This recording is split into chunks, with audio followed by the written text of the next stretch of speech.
చిన్నప్పటి నుంచి పిల్లలకు అబద్ధాలు నేర్పించేది పెద్దోళ్ళేనేమో అనిపిస్తుంది. ఎందుకంటే ప్రతి చిన్న విషయానికి కొట్టడం, తిట్టడం, పిల్లల్ని వేధించడం, అర్థం చేసుకోకపోవటం ఈ విధంగా జరుగుతూ ఉంటుంది.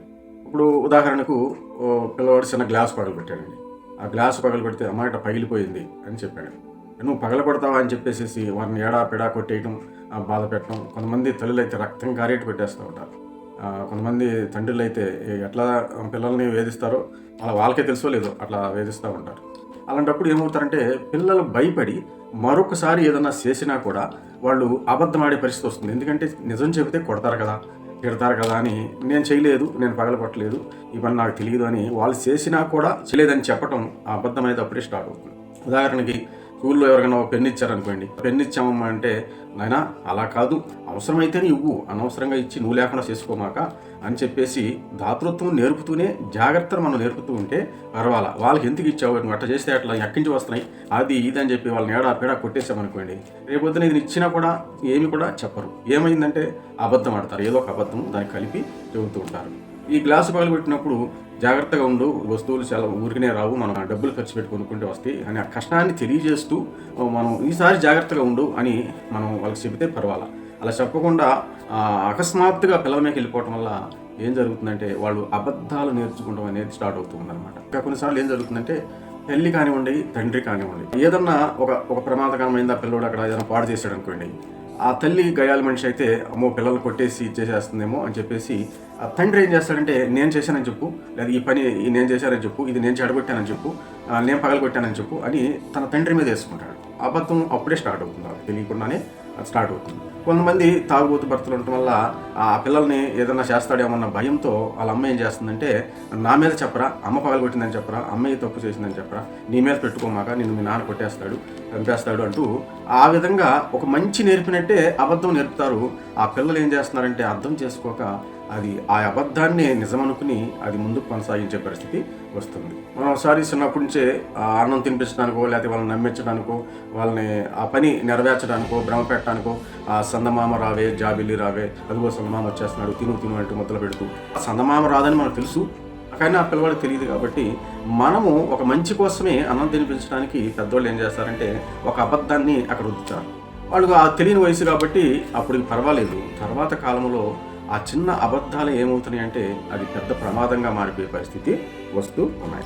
అది చినుకు ఆ విధంగా ఒక చోట చేరి చెరువుగా ఎట్లా మారుతుందో ఆ అబద్ధము చాలా పెద్ద అబద్ధికులుగా మారిపోయే అవకాశము ఉన్నది. అందుకే పిల్లల విషయంలో చాలా జాగ్రత్తగా ఉండవలసిన వారు. కొన్నిసార్లు ఏమవుతుందంటే ముద్దు కోసం అది నాన్న కొట్టు అని ఏదన్నా కట్టిస్తూ ఉంటారు చిన్నపిల్లలప్పుడు, లేదా అమ్మని కొట్టు అని చెప్పేసి, లేదా ఈయన కొట్టినట్టు యాక్షన్ చేసి ఆ విధంగా పిల్లల్ని నవ్వించడానికో, వాళ్ళని సంతోష పెట్టడానికో, వీళ్ళిద్దరు కొట్టుకున్నట్టు, లేదా ఒకరికొకరు కొట్టుకున్నట్టు, లేదా ఈ పిల్లవాడిని అది అమ్మని కొట్టు, నాన్న కొట్టు అని చెబుతూ ఈ విధంగా ఆ సంతోషం కోసం అది నేర్పించడం ద్వారా ఏం జరుగుతుందంటే అదే పెద్ద అయిన తర్వాత ప్రమాదంగా మారి, ఉప్పెనగా మారి తల్లిదండ్రుల్ని తన్నే పరిస్థితి కూడా వస్తుంది. ఈ సమయంలో ఒక చిన్న కథ గుర్తొస్తుంది.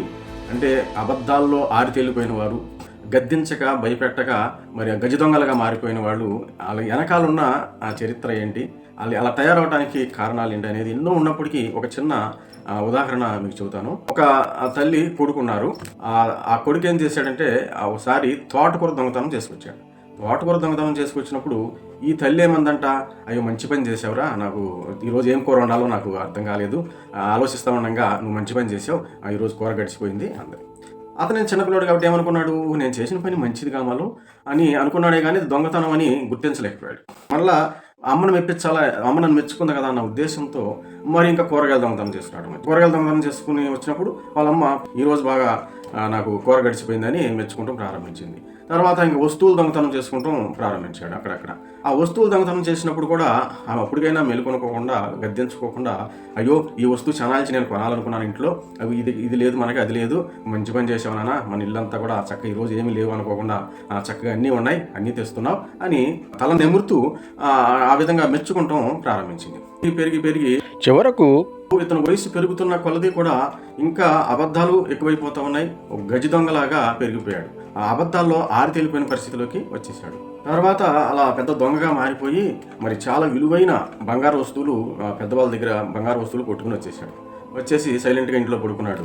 కేసు పెట్టడం ద్వారా పోలీసులు ఇంటికి వచ్చి మరి ఆ కుర్రోడిని పట్టుకుని మరి సంకెళ్ళు అయిపోయారు. సంకెళ్ళు వేస్తుంటే ఏంటి పరిస్థితి అంటే వాళ్ళ అమ్మకి చెప్పారు. అప్పుడు వాళ్ళ అమ్మ కోపంతో ఆ కుర్రోడిని చెంపదెబ్బేసింది. ఈ కుర్రోడు తిరగబడి వాళ్ళ అమ్మని చెంపదెబ్బేశాడట. నన్ను కొడతావేరా, నన్నే చెంపదెబ్బేస్తావని అంటే, అవునమ్మా, నా కడుపుని చెడగొట్టావురా నువ్వు అన్నాడు. నీ కడుపున నేను చెడగొట్టలేదమ్మా, నీ కడుపును పుట్టినాకే నేను చెడిపోయాను అన్నాడట. ఇది అంత మాటలు అంటున్నావు ఏంటంటే, అవునమ్మా, ఈ రోజు నువ్వు చెంపదెబ్బేస్తున్నావే నన్ను. ఆ రోజు నేను చిన్నప్పుడు తోటకూర కట్ట తీసుకొస్తే దొంగతనం చేసి మరి నా కూర గడిచిపోయిందని చెప్పేసి నన్ను ప్రోత్సహించావు. కూరగాయలు తెచ్చినప్పుడు నన్ను ప్రోత్సహించావు. వస్తువులు తెచ్చినప్పుడు దొంగతనం చేసుకొచ్చినప్పుడు నన్ను ప్రోత్సహించావు. అన్నీ జరిగిపోతున్నాయి, నాకు బాగుంది అనుకున్నావు. ఈ రోజు నువ్వు నన్ను చెంపదెబ్బ కొడుతున్నావు. నువ్వు ఆ రోజు తోటకూర తెచ్చినప్పుడే నువ్వు చెంపదెబ్బ కొడితే నాకు దొంగతనాలు ఇక్కడితో ఆగిపోయాయి. ఈ రోజు నీకు నాకు ఎడబాటు అనేది వచ్చేది కాదు, ఈ అవమానం కూడా జరిగేది కాదు. ఆ రోజు నువ్వు చక్కగా అన్నీ గడిచిపోతున్నాయని నన్ను దొంగను చేసింది నీవేనమ్మా. నేను నీ కడుపును చెడగొట్టలేదు, కానీ నీ కడుపును పుట్టి నేను చెడిపోయానమ్మా అన్నాడంట. చూడండి, ఎందుకు నేను ఈ కథ చెబుతున్నానంటే, ఒక్కోసారి పిల్లలు చేసేదాన్ని మనం ముచ్చట కోసమో మురుసుకోవటం కోసమో అవసరం తీరిపోయిందని లేకపోతే మన అవసరాలు తీరుస్తున్నాడు అని ఎక్కడి నుంచి తెస్తున్నాడో, ఏం తప్పులు చేస్తున్నాడో, ఎవరిని ఏడిపిస్తున్నాడో లేదా ఎవరిని నష్టపెడుతున్నాడో మనం కనుక్కోకపోకుండా మనం పిల్లల్ని ఆ విధంగా వదిలేయటం ద్వారా వాళ్ళు తర్వాత కాలంలో ఒక ఆరితేలిన దొంగలుగా మారిపోయి, ఒక గజ దొంగలుగా మారిపోయి చివరికి ఎడబాటు అయ్యే పరిస్థితి వస్తారు, అవమానం చేసే పరిస్థితికి వస్తారు. చివరికి వారి జీవితాలు పాడు చేసుకుని మరి తల్లిదండ్రులకి కడుపు కోత అనేది మిగిల్చే పరిస్థితి వస్తుంది. వాళ్ళ లైఫ్ అంతా కూడా ఫైలైపోతుంది, లైఫ్ అంతా కూడా చెడిపోతుంది. కాబట్టి వాళ్ళకి తెలియని వయసు నుంచే మరి పెద్దవాళ్ళంగా మనం పిల్లల పట్ల ఒక పాచిరాల మీద నడిచినప్పుడు ఎంత జాగ్రత్తగా అడుగడుగున జాగ్రత్తగా ఉంటామో వాళ్ళకి అట్లాంటి నడకలు నేర్పిస్తూ ఆ విధంగా మనం జాగ్రత్త పరిస్తే వీలైన మట్టికి ఆ పిల్లలు బాగుపడి వాళ్ళ భవిష్యత్తుని నిలబెట్టుకుంటారు. వాళ్ళ భవిష్యత్తు నిలబెట్టుకున్నప్పుడు తల్లిదండ్రులను కూడా వృద్ధాప్యంలో చూస్తారు. ఆ సంతోషకరమైన కుటుంబంగా, ఆనందకరమైన గృహంగా మరి అది మారే అవకాశము ఉంటుంది. లేకపోతే మన ప్రమాదం జరిగే పరిస్థితి, ఇలాంటి ప్రమాదాలు వచ్చే పరిస్థితి వస్తుంది. కొంతమంది ఎంత మంచిగా పెంచినా కూడా చెడిపోయిన పిల్లలు ఉన్నారు. మరి కొంతమంది పట్టించుకోకపోయినా కూడా, తల్లిదండ్రులు పట్టించుకోకపోయినా కూడా మరి బాగుపడిన పిల్లలు కూడా ఉన్నారు. అయితే అది తర్వాత సంగతి, అది దైవ నిర్ణయం. అయితే మన పెద్దవాళ్ళము మన బాధ్యతగా వాళ్ళని ఒక క్రమశిక్షణలోను, బుద్ధి జ్ఞానం నేర్పుటలోను అన్నిటిలో కూడా మనం జాగ్రత్త పడే బాధ్యత, బెత్తం పట్టుకుని వాళ్ళని క్రమశిక్షణలో పెట్టే బాధ్యత మనది. మనం బెత్తం పట్టుకుని కొట్టినప్పుడు పిల్లవాడు ఎప్పుడైనా సరే బాగుపడతాడు. అతి గారాభము మరి అనార్థాలకి కారణమవుతుంది, నాశనం చేస్తుంది. కాబట్టి జాగ్రత్తగా పిల్లల్ని కాపాడుకుందాం.